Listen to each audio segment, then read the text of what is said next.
हम विद्युत ऋणता का रासायनिक व्यवहार पर प्रभाव, इंपैक्ट ऑफ इलेक्ट्रोनेगेटिविटी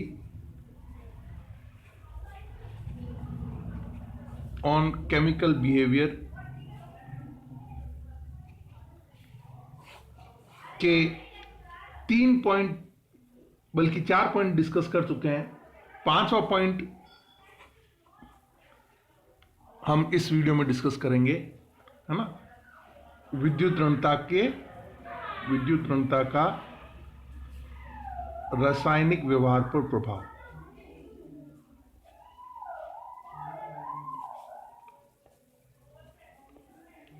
मैं पहले 4 पॉइंट वापस रिपीट नहीं करूंगा, वो उसके लिए हमने 2 वीडियोस पहले से बना दिए।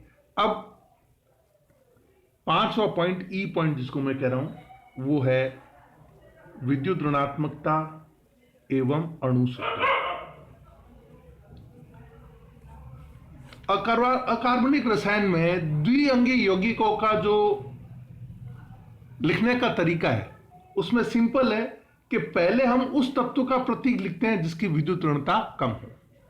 अणु सूत्र लिखने का फॉर्मूला क्या है कि पहले उस तत्व का प्रतीक लिखा जाता है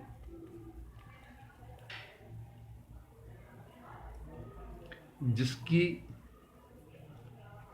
विद्युत ऋणात्मकता का मान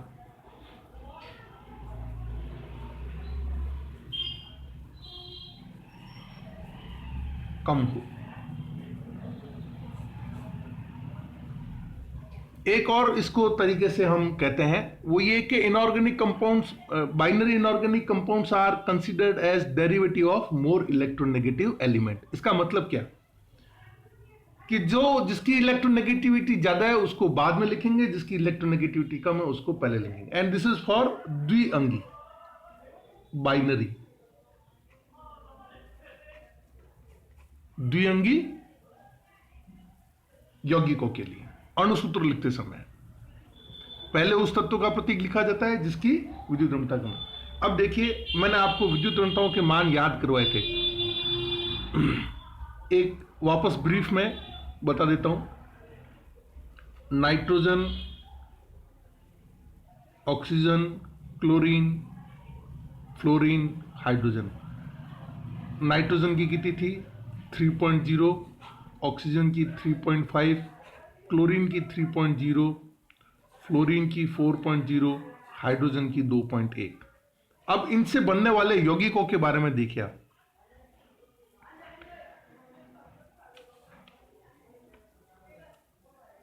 OF2 oxygen die fluoride, OF2। OF2 लिखना सही है या गलत? सही है। क्यों? क्योंकि फ्लोरीन की इलेक्ट्रोनेगेटिविटी ऑक्सीजन से ज्यादा है, तो हम इसको बोलेंगे ऑक्सीजन डाई फ्लोराइड, है ना। F2O सही है या गलत? डाइफ्लोरो ऑक्सीजन ऑक्साइड रॉन्ग। क्यों? क्योंकि जिसकी द्विअंगी यौगिकों में जिसकी इलेक्ट्रोनेगेटिविटी ज्यादा होती है उसको बाद में लिखते हैं और कम वाले को पहले लिखते हैं। लेकिन यही ऑक्सीजन यदि क्लोरीन के साथ में OCl2 हो तो क्या इसका नाम ऑक्सीजन डाइक्लोराइड होगा?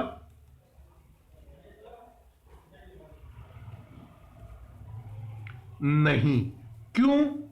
क्योंकि क्लोरीन और ऑक्सीजन में ऑक्सीजन की इलेक्ट्रोनेगेटिविटी ज्यादा है, इसलिए Cl2O ये रिप्रेजेंटेशन, ये अणुसूत्र सही होगा। और डाइक्लोरो ऑक्साइड, इसका नाम भी ऑक्सीजन डाइक्लोराइड नहीं, डाइक्लोरो ऑक्साइड इसका सही नाम होगा। ठीक है। तो सवाल पूछा जाता है which representation, which molecular formula is right and which is wrong. तो इसके लिए हमको क्या होना चाहिए? इलेक्ट्रोनेगेटिविटी की वैल्यूज याद होनी चाहिए, उसके बिना हम इसको नहीं कर। इसमें एक अपवाद है, अपवाद वो है जो कि NH3 कहलाता है। इसमें हाइड्रोजन की इलेक्ट्रोनेगेटिविटी 2.1 है, नाइट्रोजन की 3.0, उसके बावजूद भी हाइड्रोजन को बाद में लिखा है। और इसका सही नाम जो होना चाहिए था, लेकिन आईयूपीएसी ने इसी को एडॉप्ट कर लिया है, इसी को सही मान लिया है, अमोनिया NH3 है, H3N नहीं है। ट्राई हाइड्रोजन नाइट्राइड अमोनिया का नाम हो सकता था, होना चाहिए था, लेकिन हमने अमोनिया को एज सच आईयूपीएसी ने स्वीकार कर लिया है। और ये एक्सेप्शन के रूप में हमारे नेमिंग रूल का जो नामकरण का नियम है या अणुसूत्र का जो नियम है उसको फॉलो नहीं करता। तो ये था आपके impact of electronegativity on chemical behaviour में, कैसे हम अणुसूत्र लिखते हैं और अणुसूत्र के आधार पर हम उनका कैसे नामकरण करते हैं। नेक्स्ट छठा पॉइंट जो इलेक्ट्रोनेगेटिविटी से डिसाइड होगा वो है विद्युत ऋणात्मकता एवं बंध कोण।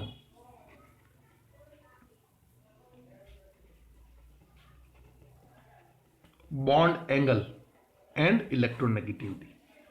एक टेबल देखिए जिससे आपको स्पष्ट रूप से पता पड़ जाएगा। अगेन ये सब चीजें तब समझ में आती है और तब एकदम अच्छे ढंग से हम समझ पाते हैं जब हमको इलेक्ट्रोनेगेटिविटी के मान ज्ञात हो, मान पता हो, मान हमने याद कर रखे हों। और बहुत सिंपल सा तरीका है, पिछला वीडियो देखें, बहुत आसान तरीके से हम इलेक्ट्रोनेगेटिविटी की वैल्यूज को याद कर सकते हैं। टेबल है, इसमें यौगिक और उसका बंध कोण, फिर यौगिक उसका बॉन्ड एंगल। एक यौगिक है आपके NH3 का आपके बंध कोण जो है वो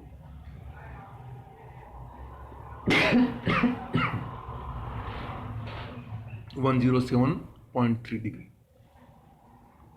यही नाइट्रोजन जब फ्लोरीन के साथ में जुड़े तो बंध कोण है 102.4 डिग्री। ये 107.3 डिग्री, 102 नाइट्रोजन सेम है, लेकिन हाइड्रोजन की इलेक्ट्रोनेगेटिविटी है 2.1 और फ्लोरीन की इलेक्ट्रोनेगेटिविटी है 4.0। तो डिफरेंस इन इलेक्ट्रोनेगेटिविटी जैसे ही बढ़ा वैसे ही बंध कोण कम हो गया। एक और एग्जांपल देखो, H2O water, bond angle is 104.45 degree. लेकिन यही ऑक्सीजन सेम है, हाइड्रोजन की जगह किससे जुड़ गया? फ्लोरीन से, तो bond angle is 101 degree, 1.5 degree.